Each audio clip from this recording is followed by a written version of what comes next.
நான் அண்ணாச்சி ஆறுமுகப்பாண்டியன். சிரிப்போம் சிந்திப்போம் என்ற நிகழ்ச்சிக்காக மீண்டும் சந்திப்பதில் மகிழ்ச்சி. அருமை நண்பர்களே, இந்த உலகத்தில் நியாயம் எது என்று யாராலும் சொல்ல முடியாது. ஒரு 4 நண்பர்கள் மனதிலே இந்த கேள்வி எழுந்தது. இந்த கேள்வியை கொண்டு அந்த முனிவரிடத்திலே சென்று, ஐயா, இந்த உலகத்திலே நியாயம் எது என்று அவரிடத்தில் கேட்டபோது அவர் சொன்னார், எனக்கும் தெரியாது, அல்லது யாராலும் சொல்லவும் முடியாது என்று சொன்னார். சொன்ன உடனே இவர்களெல்லாம் ஒருவித நக்கல் சிரிப்பு சிரித்தார்கள், எக்காலத்தோடு சிரித்தார்கள். இவருக்கு கூட தெரியலையே, நாம சந்தேகம் கேட்க வந்தோம், சந்தேகத்தை நிவர்த்தி பண்ண இவருக்கு தெரியவில்லையே என்று அவர்கள் சிரித்தார்கள். உடனே அந்த முனிவர் அந்த 4 பேர்களையும் அழைத்து, வாங்க இங்கே வாங்க, சிரிக்கிறீங்களா, உங்களை ஒரு இடத்துக்கு கூட்டிகிட்டு போகிறேன், நீங்கள் அதில் எது நியாயம் எது நியாயம் அல்ல என்று சொல்லுங்கள் என்று சொல்லிவிட்டு 4 பேர்களையும் ஒரு புஷ்பக விமானத்தை வரவழைத்து அதிலே ஏற்றி கொண்டு அவரும் இருந்து கொண்டு வானத்திலே பறந்து போகிறார்கள். கீழே பாருங்கள் என்று சொன்னார். கீழே ஒரு புலி ஒரு குட்டி போட்டு அந்த குட்டியும் பசியோடு இருக்கிறது, புலியும் பசியோடு இருக்கிறது. இந்த நேரத்தில் அங்கே ஒரு மான் வருகிறது, அந்த மான் குட்டிகளும் அங்கே வருகிறது. அவர்களும் பசியோடு புலிகளை தேடி வருகிறார்கள். இப்படி வருகின்ற நேரத்தில் புலி சந்தோஷப்பட்டு, ஆகா, நமக்கு ஆண்டவனால் இறைவனால் படைக்கப்பட்டு உணவு படைக்கப்பட்டு விட்டது என்று சொல்லி அந்த மானை அடித்து தானும் தின்று தன் குட்டிகளுக்கும் கொடுத்தது. இருவரும் சாப்பிட்டார்கள். மகிழ்ச்சியிலே துள்ளி குதித்து விளையாடி கொண்டிருக்கிறார்கள் அந்த புலிக்குட்டிகள்.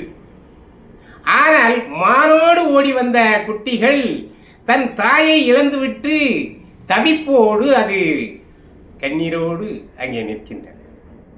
இந்த காட்சியை அவர்களுக்கு காட்டி, இதிலே எது நியாயம் என்று சொல்லுங்கள், நீங்கள் நியாயம் தவறி சொன்னால் நீங்கள் இந்த விமானத்தில் இருந்து கீழே பொத்தன்று விழுந்து விடுவீர்கள்.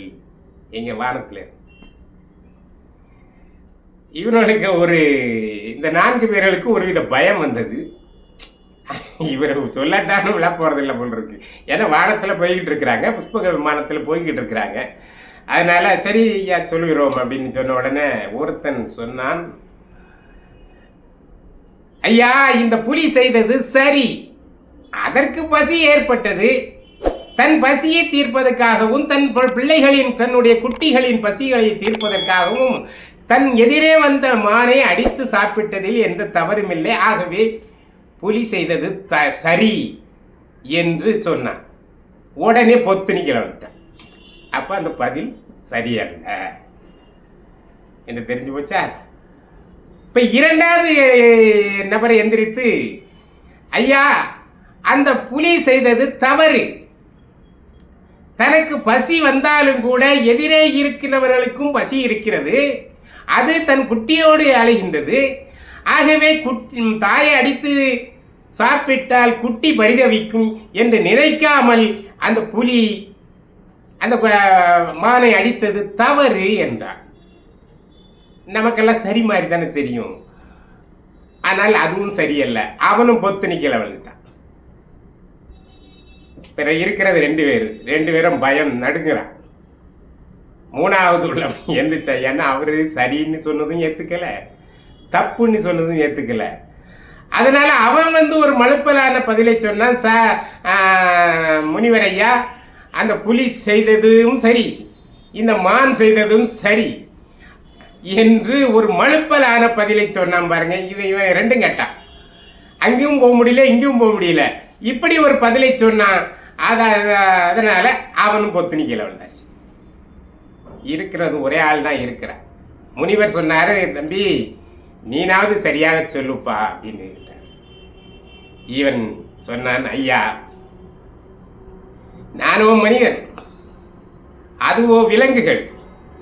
அதற்கு பசி எடுத்திருக்கிறது. அந்த மான் வழியிலே வந்திருக்கிறது.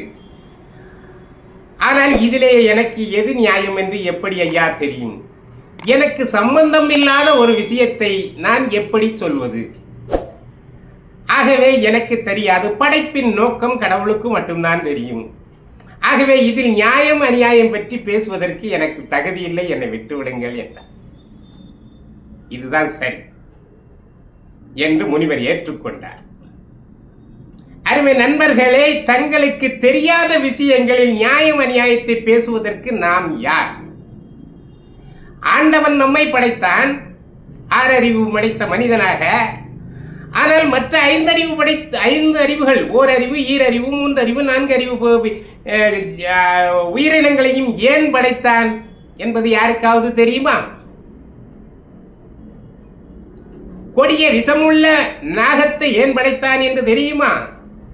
கல்லுக்குள் இருக்கும் தேரையை ஏன் படைத்தான் என்று தெரியுமா? தெரியாதே.